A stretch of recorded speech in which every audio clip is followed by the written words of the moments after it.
All right, so let's use some skill practices here for polynomial, how to simplify and evaluate polynomial, right? So we have this example number one, we have the problem number one, which gives the area of the rectangle as a polynomial in the standard form. Well, we know the area of rectangle is length times width, and we have the rectangle here.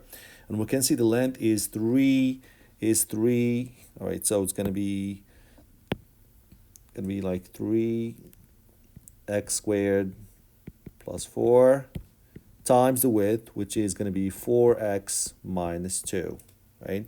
Well, we can use FOIL method here, like first, right, outer, and we have inner and last, right? So 3x squared times 4x squared, that will be 12x to the third. Remember, we have like x to the first here, right? It's going to be like 12, let me write it in different colors there.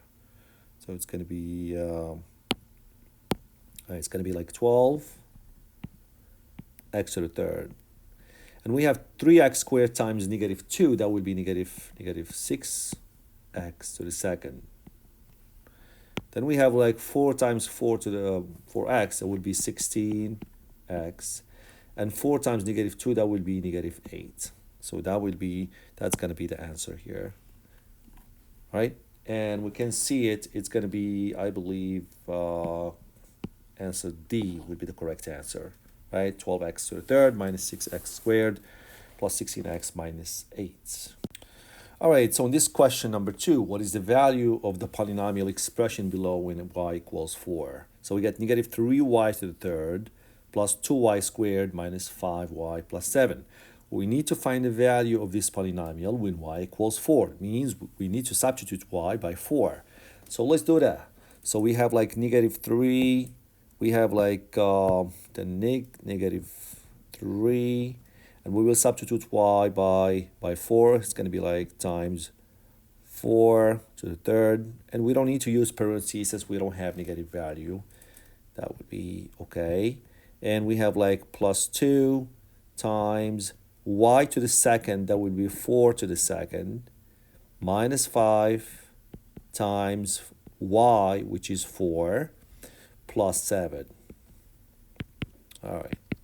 So negative 3 times 4 to the third, that would be 64, because 4 to the third is 16 times 4 times 4 times 4 3 times, which is 16 times 4, and that will be 64. It's going to be 64, right? Plus 2 times, 4 squared, that would be 16, minus 5 times 4, that would be 20, plus 7, right?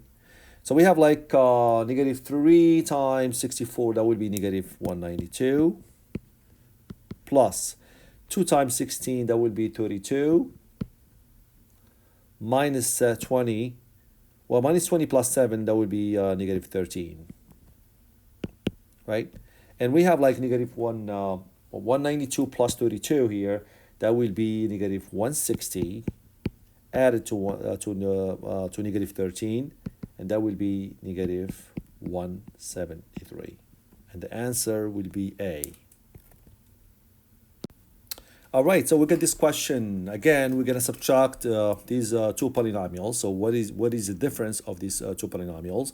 As you can see, the first one, we're going to remove the parentheses right here. And since we have plus, right, behind the parentheses, means we don't need to change any sign there. So let's remove the sign there. So it's going to be like 6. So it's going to be 6x to the fifth plus 7x to the third minus 4x to the second plus 9 minus. Well, here we have like negative 1 here, right? So we need to change the sign. Negative 1 times 2x to the 4th, that will be negative 2x to the 4th. And negative 1 times 7, that will be negative 7x to the 5th. Negative 1 times 1x to the second, that will be negative x to the second. Right? So that's got to be the first step. Well, next step, we need to combine like terms, right? Let's start with the highest degree here, right? Let's start with the highest degree. Well, we can see we can combine 6x to the fifth a negative 7x to the fifth. So we're going to write x to the fifth here. And we're going to combine 6 with negative 7. Well, 6 minus 7 in minus 1. It's negative 1, right? That's going to be like negative 1x to the fifth. So this is going to be gone right here. So the next one, the next highest degree is x to the fourth, right? And since we don't have any other x to the fourth, we're just going to write it down right here. Negative 2x to the fourth. And that would be gone. The next one, again, we have like 7x to the third, and we don't have any other like terms like 7x to the, or like x to the third. So we're just going to write it down here, and we're going to cross this one out. And the next one we have left there, that would be negative 4x to the second, 4x squared minus 1x squared, right? So negative 4, negative 1, that will be negative 5, and x squared here we have for both of them, right? So that will be gone right here. Now what do we have here left? Well, we have left only this one, this constant number, which is 9. So that will be 9. And I believe this is going to be the correct answer. Here we can just remove the negative, the one here. We don't need it, you know, by default. It's like a default number there. And that's going to be, I believe, the answer, right? So as we can see here, we have it, I believe, right here. We have it for B right here. That's going to be the answer. We have like negative x to the fifth minus 2x to the fourth plus 7x to the third minus 5x squared plus 9. All right, so we got this question number 4. Which of the following expressions has the greatest value when x equals negative 1? Well, as you can see here, we're gonna substitute x by negative 1, and we're gonna be careful here. We have like since we have the base is negative, and there is a rule, by the way, for even and odd rule for the exponents when we have negative base. For any negative base, raised to the even power is always positive, right? For example, if I have like negative 1 to the 14, right? It's always gonna be it's gonna be 1. Because the 14, right, the exponent is even, right? For any negative base raised to an odd power is always negative. Like negative 1 to the 13 is going to stay negative. It's going to be negative 1, okay? Because we have negative time, well, 1 times 1 times 1, like 13 times it is going to be 1. But since we have the 13 is odd, right, always we're going to have negative value. So this is really good rule for rules of exponents, and we can use it here. And since we don't have a really big exponent, it would be easier for us to calculate this. All right, so let's do this one here.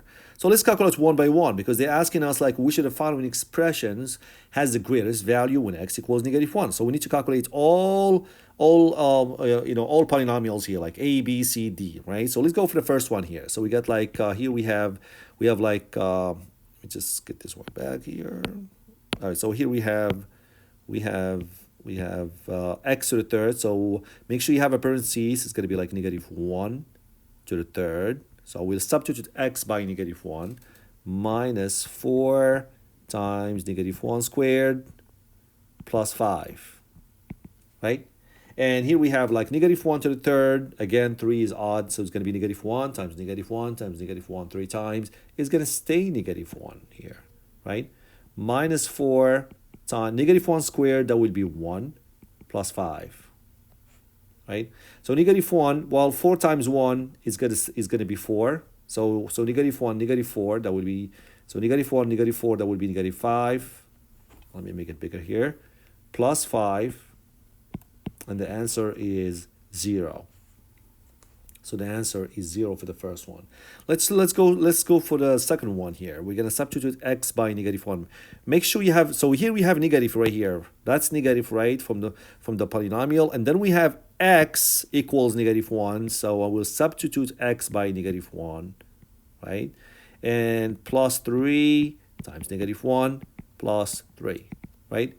Well, the negative 1 to the third is negative 1. And negative, right? So it's going to be negative 1 here, minus 3, because 3 times negative 1 is 3, plus 3. Those are opposite values. We're going to cancel them out. And we have negative times negative is positive, so you're going to have 1 here. So the answer is just 1. Let's go for C. So C, we have 2 times negative 1 to the third, minus 3 times negative 1 squared, plus x. We're going to substitute x by negative 1 right here. right? So negative 1 to the third is negative 1, and negative 1 times 2, that will be negative 2. While negative 1 squared is 1, and 1 times 3 times negative 3 is going to be negative 3. And here we have positive times negative, that's going to be negative here, right? So negative 2, negative 3, that would be negative 5, and negative 5, negative 1, that would be negative 6. So that's going to be the answer for C. Let's go for D because we want to make sure which one has the greatest value, right? So let's go for D here.